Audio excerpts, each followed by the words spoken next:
மான தமிழ் மக்கள் ஓட்டு போடுவார்கள், வாக்கு செலுத்துவார்கள் என்கிற நிலை உருவானால் நம்மை முந்திக் கொண்டு பேசுவார்கள்.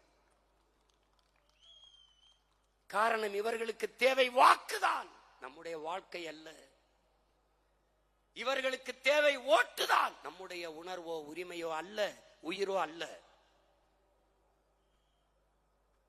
எனக்கு முன்னால் உட்கார்ந்திருக்கிற அமர்ந்திருக்கிற நீங்கள் என் உடன் பிறந்தார்கள், என் உறவுகள். நீங்கள் எனக்கு ஒரு உயிர். ஆனால் இந்தியர் திராவிடருக்கு நீங்கள் வெறும் அற்ப ஓட்டு. அவ்வளவுதான், அவ்வளவுதான். மான தமிழ் மக்கள்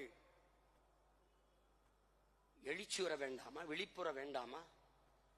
என் வாழ்க்கையை பற்றி கவலைப்படாத அவனுக்கு எதற்கு என் வாக்கு என்ற கேள்வி உங்களுக்குள் எழ வேண்டாமா?